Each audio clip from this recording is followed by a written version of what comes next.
मोटुनुई द्वीप पर एक लड़की मोआना थी, जिसे समुद्र ने एक खास मकसद के लिए चुना था। वह प्रमुख तुई की बेटी थी और आगे चलकर अपने लोगों की नेता बनने वाली थी। लेकिन मोआना को हमेशा समुद्र से गहरा लगाव था। उसे किनारे के पार जाने की चाह थी, मगर उसके पिता ने द्वीप की सीमा से आगे जाने पर सख्त रोक लगा रखी थी, क्योंकि उन्हें बाहर के खतरों का डर था।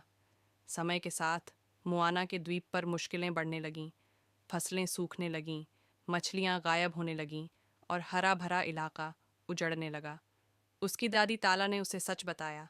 कई साल पहले अर्ध देवता मावी ने तेफिटी का दिल चुरा लिया था, जो जीवन की देवी थी। इस चोरी की वजह से दुनिया पर अंधकार फैल गया।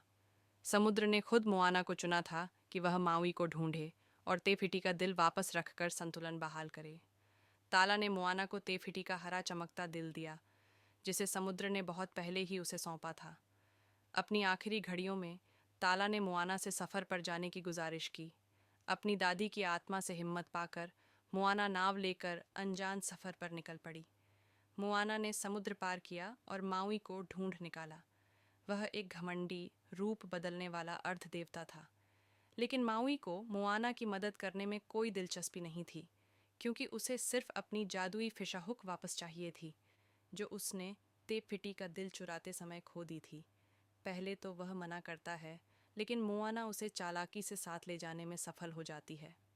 सफ़र के दौरान वे कई मुश्किलों का सामना करते हैं। वे तम्हाटोआ, एक विशाल लालची केकड़े से माउई की फिशहुक वापस लेते हैं। माउई मोआना को सितारों की मदद से दिशा पहचानना सिखाता है और वह एक सच्ची नाविक बन जाती है। जैसे ही वे तेफिटी के द्वीप के करीब पहुंचते हैं, उन्हें एक आग से जलता दानव देकर रोक लेता है। माउई की फिशहुक टूट जाती है और वह हार मानने लगता है। हताश होकर मोआना को भी अपने मिशन पर संदेह होने लगता है, लेकिन अपनी दादी की आत्मा से प्रेरित होकर वह फिर से हिम्मत जुटाती है। मोआना अकेले तेफिटी के द्वीप तक पहुंचती है और महसूस करती है कि तेका असल में वही तेफिटी है जो दिल खोने के कारण राक्षस बन गई थी। वह उससे लड़ने की बजाय प्यार और समझदारी से उसका दिल वापस लौटा देती है। तेफिटी दोबारा अपनी असली शक्ल में लौट आती है, समुद्र और द्वीपों को फिर से जीवित कर देती है और आभार स्वरूप माउई की टूटी फिशहुक भी ठीक कर देती है। अपना मिशन पूरा करने के बाद मोआना एक बदली हुई इंसान के रूप में मोटुनुई लौटती है। वह अपने लोगों को समुद्र में सफ़र करने की पुरानी कला सिखाती है और वे फिर से नाविक बन जाते हैं, समुद्र के साथ संतुलन में रहते हुए नई जगहों की खोज करने लगते हैं। अब अपने लोगों की नेता मोआना लहरों पर घर जैसा महसूस करती थी, अपनी कौम को नई जगहों की ओर ले जाते हुए।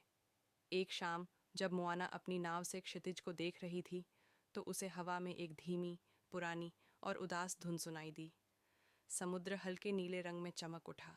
इसी बीच माउई, जो अपनी यात्राओं पर लौट चुका था, अचानक आकाश से उसकी नाव पर कूद पड़ा और मुस्कुराते हुए बोला, मुझे मिस किया? उसने अपनी फिशाहुक पकड़ते हुए कहा। मोआना हंस पड़ी। इतनी देर क्यों लगा दी? लेकिन माउई कुछ कहता, इससे पहले ही समुद्र कांप उठा। ऊपर आसमान में तारे एक नई आकृति में जुड़ गए, एक खोए हुए द्वीप का नक्शा बनाते हुए। द लॉस्ट आइल्स, माउई ने धीरे से कहा। उसकी मुस्कान गायब हो गई। मोआना ने उसे ध्यान से देखा। तुम इनके बारे में जानते हो? माउई ने गहरी सांस ली।